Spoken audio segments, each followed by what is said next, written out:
Vážení televizní diváci, zdravím vás u pořadu Pro zdraví trochu jinak. Máme tady Markétku, dobrý den. Dobrý den. A máme tady rozsvíceny svíce různých barev.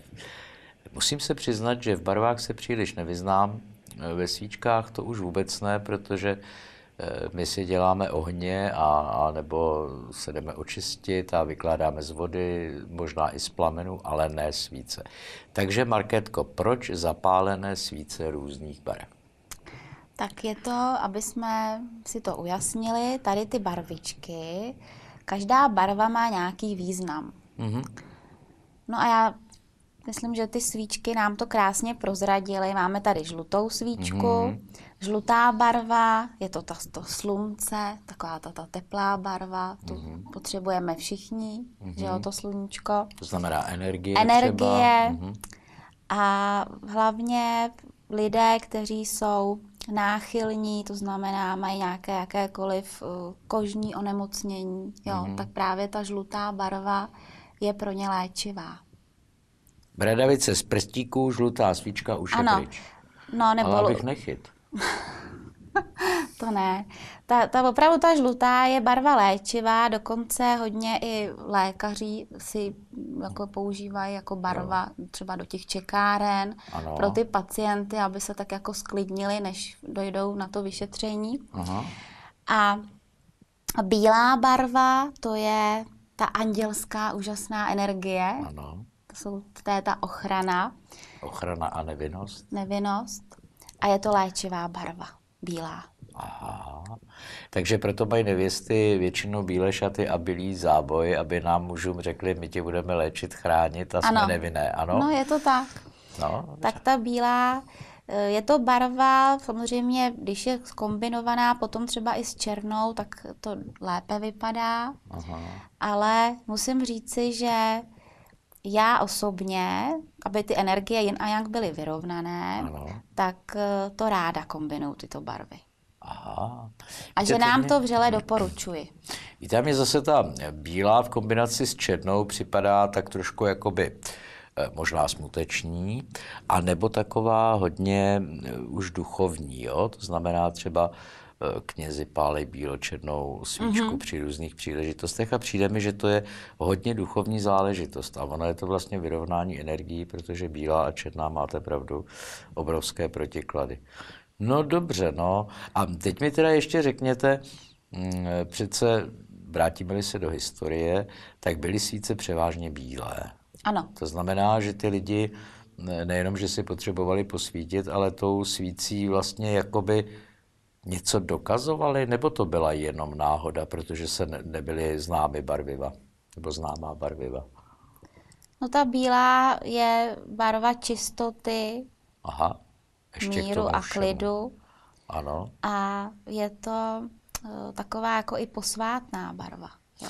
No a tak to je ono. Takže oni opravdu... Takže spíš ty barvy jsou tak trošku jakoby modní záležitost, když to významově je vlastně nejvýznamnější ta barva bílá. Můžete ji kombinovat určitě s hodně barv, vlastně s jakoukoliv barvou. Ano. Tu bílou, to je taková neutrální. A když třeba někdo často je nemocen, opravdu jako i bez energie, protože někdo třeba zase se rád obléká do té černé, to se jakoby izoluje trochu od těch lidí. Ta černá je krásná barva, je krásná třeba na nějakých večerních šatech, nebo... Taky zeštihluje. Zeštihluje, to je pravda. Bílá zase až tolik ne. Opticky, ale ta černá, to je, já tu barvu taky mám ráda. Já nemůžu říct, která je hezčí, jestli bílá nebo černá. Ty barvy patří k sobě, aby se ty energie vyrovnaly. Aby se to vyrovnalo. Já jsem se rychle rozhlédl, jestli tady taky náhodou nemáme černou svíci, protože vím, že i ty jsou, ale přijdou mi tak trošku až odpudivý. No to ne, tak to svíčku černou bych také nemusela. Takže ono je to opravdu o těch pocitech a my to asi cítíme, vnímáme dobře, nebo stejně, přibližně stejně, takže černou bychom nechtěli. A co ta fialová? Ta je taková, no... Fialová, ta vlastně to je propojený se 7. korunní čakrou. To je energie, která, když většinou hodně jako věštcí nebo lidé senzitivní nebo opravdu kteří se tím zabývají jako já, tak musím říct, že já mám třeba vymalováno moji místnost, takovou tu věštírnu, tak to mám do fialova. Aha, Jo. to je barva Barva ezoterická. ezoterická a my se krásně napojujeme vlastně na ty energie. Léčivé teda, musím říct. Je to propojené i s tou kombinace fialová s bílou, je taky moc krásná. No krásná je, no. Já mám teda radši trošku jiný barvy, ale jako tato fialová je hezká, jak je taková téměř průsvitná. Ale no je více odstínů té fialové a já tu barvu mám ráda fialovou, jako sklidňuje, omlazuje. Ježiši Maria, tak to já si honem zapálím doma. Ne, opravdu. Jo, vymaluju si, abych byl mladší. No, určitě. To by mě, ale víte co, mě by to asi trochu rozčiloval. Já mám radši jako opravdu všechno bílý a potom takový typ... Nemusíte jí mít pořád tu fialovou. Že ne, jenom to tak ne, někdy. To ne. No a co tato barvička? Oranžová, pomerančová barva, zase teplá barva, vnímám tam světlo, hodně to uklidňuje děti, to znamená třeba, kdo má doma roubíře a rodiče jim vymalujou ten pokojíček takhle jako do pomerančova, do této barvy, nemusí být takhle ostrá přímo, trochu bych tam dala světlejší odstín, tak to ty děti sklidní, začnou být víc žádostivější ohledně učení, úplně se jako sklidní. Vymaluju barák na oranžovo. No, přímo jako k těm dětem to jde. Ano. A všimněte si, že moc lidí tu oranžovou barvu nenosí. Je to pravda. Jo, ona je taková, ne výstřední, ale všimnete si té barvy, když někdo si to na sebe veme. Tak já ji vnímám, je to až trochu extravagantní, kdyby někdo přišel teď a bude tak celý do pomerančova. No třeba tak... já, víte, to by byl pomeranč, co? By se sem ani nevešel. No, to by bylo hezký náhodou. No ale tím dětem to dodá energii a hlavně zase je to na ty vnitřně důležité orgány. Jo? Takže pokud máme problémy se žaludkem, střeva, tak zažívací problémy, tak ta oranžová nás klidní. Víte, vy říkáte, že je hlavně dobrá pro ty děti. Já si pamatuju, že jsme si spolu povídali a vy jste mi říkala, že plexus se utváří tady zhruba kolem 3 let. Ano. A že tam velmi záleží na tom, v jakém vyrůstáme prostředí a jakou máme výchovu, že posléze já jsem měl velmi, velmi přísnou maminku, takže mám ty zažívací potíže vlastně z té doby, takže proto možná i tato barva je dobrá pro děti, protože jim pomáhá tyhle energie srovnávat. Je to pravda. A teď si vemte, když jste měl, říkáte, přísnou maminku, generála trochu? No ne, generála ani ne, ale prostě co řekla, to platilo. To platilo, takže byla důsledná. Velmi. A to ty děti, kolikrát oni potom žijou v takovém jako stresu, aby to zvládli, aby byli opravdu šikovní podle představy té maminky, těch rodičů.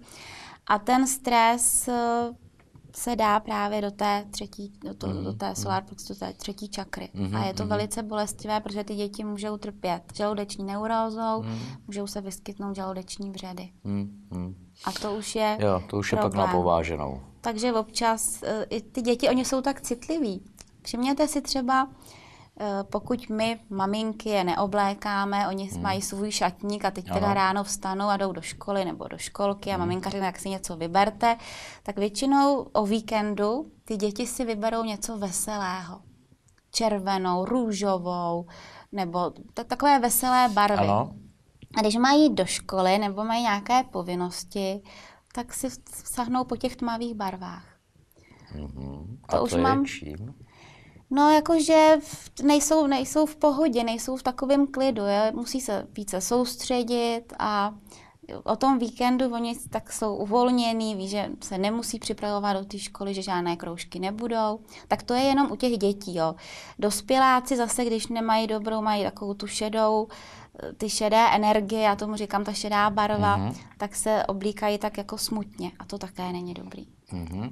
No, protože teď jste mi možná trošku pomohla, moje dcera má nejradši takový ty vojenské barvy a černé barvy a tak a opravdu, když jde do školy. Doma už přece jenom nějakou takovou tu občas červenou nebo modrou nebo prostě nějakou pastelovou barvu na ní vidím ale do té školy se oblíká hlavně takhle, takže teď jste mi vysvětlila, proč to vlastně je. Musím se nad tím zamyslet. Něco na tom bude. No, určitě. Tak tu oranžovou bych doporučovala. To na ní nedostanu, helejte. Chtěla vymalovat červenou, ne. To jsem zamítl. Teda červenou opravdu ne tedy. No. O červené barvě si ještě řekneme, ano, vám také a teď potom se podíváme prozradím. Na tu modrou. Modrá, to je harmonie, klid, pohoda. Kdo má rád modrou barvu, je vyrovnaný, ví, co chce od života. A musím říci, že když mají muži raději tu modrou barvu, tak většinou jsou to takový i ty právníci, ta spravedlnost, takový jako opravdu, když něco řeknou, tak to dodrží. Ale když ženy používají hodně moc modré barvy, mají tam více v sobě prvku té mužské energie. Jo? Ale když je to zase kombinované třeba s tou bílou barvou nebo s červenou, tak je to vyvážené. To je vyvážené. A teď mi řekněte, Markétko, já mám rád, mluvíme tedy o barvách, přestože tady takovou svíci nemáme, já mám rád modrou, ale stejně rád mám hnědou. Hnědou. Takovou hezkou mléčnou čokoládu třeba. Ta hnědá, to je zase taky teplá barva, uklidňující a zase musí tam být kombinace i jiné barvy, protože ona uklidňuje, byl byste potom až moc v klidu a v pohodě. Aha. Jo, tak ne všechno se dá nosit v hnědé barvě. Kombinace k tomu bílá, béžová. Ano. Nebo tak růžová u vás asi nehrozí. To ne. Ale něco, i ty děti některé taky mají rádi hnědou barvu. Jo. Ne, protože jste říkala o té modré, že to jsou třeba právníci a tak, jakože jsou to lidi zásadoví, spravedliví, tak když mám rád tu modrou, já se snažím být celý život velmi spravedlivý, snad se mi to daří, ale k tomu ještě tu hnědou, tak to mě jako něco...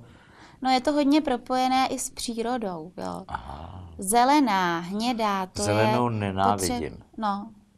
A právě ta zelená, to je i o tom prostoru, že ten, kdo má rád hodně zelenou barvu, tak mu chybí ten prostor. Jo. Aha, tak mě asi nechybí nic teda. No.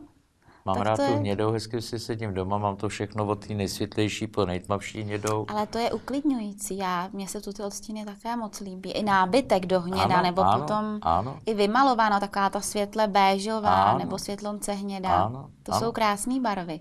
To jsou neutrální barvy, které jako doporučuji klidně do jakékoliv nemovitosti, ale třeba pro děti, tam bych dala trochu veselější barvy. Určitě. Dětem. Oni mají, oni si tam kreslí sami, nás divíte a tak. No. A teď jsme u této krásné červený, to je to, jak jsem vám říkal, že chtěla dcera vymalovat červená pokoj. Je energie, ano. Ale zase do určité míry. Jo? Jako na semaforu, když máme červenou, tak se musíme zastavit a znamená to, že to má také své mantinely. Ono se to s tou červenou nesmí přehánět, protože nemůžeme být věčně akční a plný energie, protože pak by stejně ta síla jednou došla, museli bychom polevit. A je to opravdu červená je energie, takže rozhodně teda do ložnice nebo do dětského pokoje červenou ne, to nedoporučuji, protože to dítě ani neusne špatně, nebo noční košily, pyžamo červené, to samé, prostě to neusnete jen tak, jo. Tady na to spaní je třeba výborná ta bílá kombinace s bledě modrou nebo ta fialková. Taky uklidňuje. Víte, já třeba zase mám trošku jiné učení, takže já vím, že červená barva je barva agrese. Tak to je další. Jo, to je další ukazatel. Modrá barva je barva taková, třeba šamani, kteří mají nižší svěcení, to znamená, jsou pomocníci hlavního šamana, nosí všechno možné doplňky takové, obarvené na modro, protože to přináší jakousi naději. Naděje, ano. Takže barva modrá je naděje. Pomerančovou barvu, no to nevím, tu jsem viděl jenom, když jako chceme varovat, to znamená, udělají se tady takový oranžový čárečky a je to pozor, na naše území nevstupuj, nejsme v dobré náladě vůči cizincům. Barva fialová, přestože, protože to jsou všechno přírodní barviva, že jo. Takže barvu fialovou mají většinou moudří starci, kteří mluví do rozhodování činnosti toho kmene. Takže tam ta fialová je. Bílá je v podstatě barva chudoby, protože indiáni neměli na barviva a tak dále, tak proto chodili vždycky v bílém, jo. To tak jako i ty chudí Mexičani a tak dále.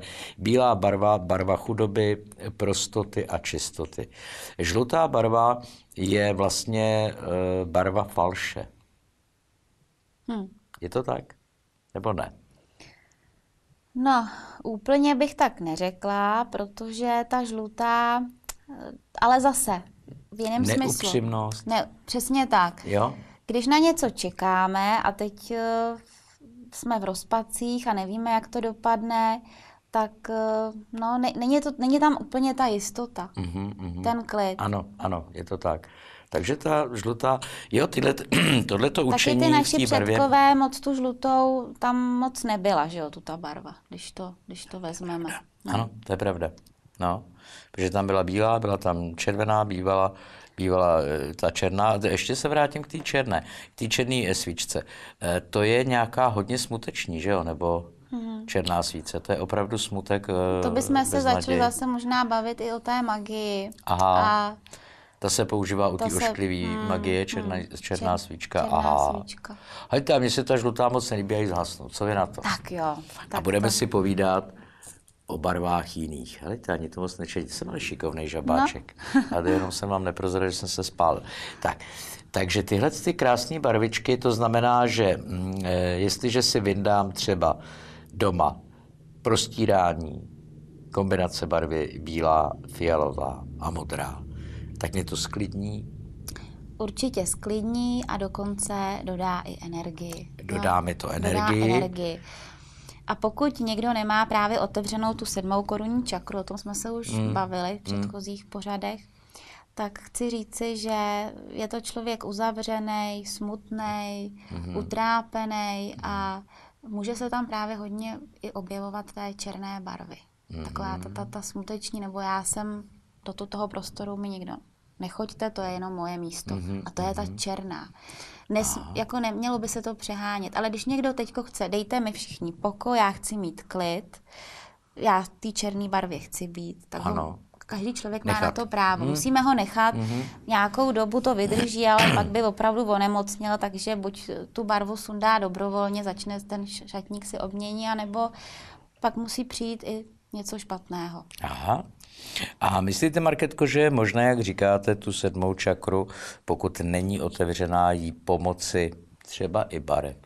Malinko otevřít? Určitě.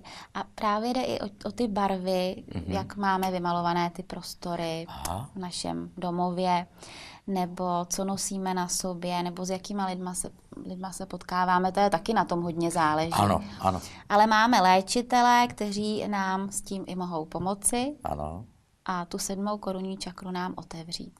Vrátit se jako do té minulosti, odblokovat to tam z nějakého důvodu. Ano, proč se to vlastně uzavřelo. Proč se to stalo, najít ten čas, tu dobu, no a zase budeme v pořádku, odblokujeme to. v pořádku.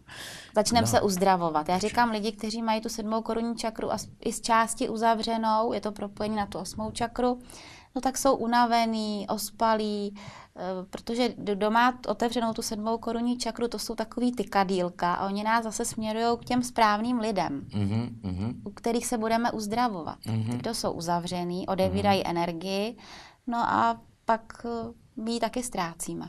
No to je pravda, já tomu říkám, že to jsou upíři, protože potkání s takovým člověkem mě nesmírně unaví, přestože s ním téměř nejednám o ničem důležitém. Samozřejmě nikdy se nedobereme konce, nikdy se nedomluvíme a já jsem strašně vyčerpán. Já si tedy umím stáhnout energii, umím se jakoby osvěžit, ale vím, že ty lidi existují. No, jsou to většinou lidi nesmírně chamtiví, toužící po majetku, po bohatství a pomoci. A nic jiného jim vlastně nepomůže. Že? No tak Markétko, dneska jsme si vysvětlili na hezké, příjemné atmosféře zapálených svíček, co vlastně s naší psychikou, aniž bychom si to uvědomovali, dělají barvy. To, co nosíme na sobě, to, jak máme doma vymalováno, to, čím se obklopujeme. A pak se jenom divíme, proč jsme smutní, proč jsme unavení a ono by třeba jenom stačilo vymalovat, víte, ani se člověk třeba nemusí rozvádět. A nebo si změnit i to oblečení, že jo, dát si tam nějakou tu veselější barvičku. No, veselější barvičku. Halejte se, já kdybych si dal veselější barvičku, tak to bude vypadat jak přehoz na řetiskový kolotoč, takže to u mě nepřipadá v úvahu. Takže já radši zůstanu u těch barev střízlivých. Ale máte tady tu bílou a ta ožije, jako ta dodává energii, kombinace. No tak dobře. Tak. Tak nemusí tam být nějaká papouščí, stačí jenom ta bílá. Ne, ta bílá stačí. Dobře, tak Markétko, tak už jsme si vysvětlili zase další pojem z našeho ezoterična a řekli jsme si, co všechno nám může pomoci trochu jinak ku zdraví. Markéto, děkuji moc. Já děkuji zase za se pozvání. Někdy uvidíme. Jo? Díky. Mějte se hezky, Taky nashledanou. Vážení televizní diváci, hlavně hodně zdraví. Nashledanou.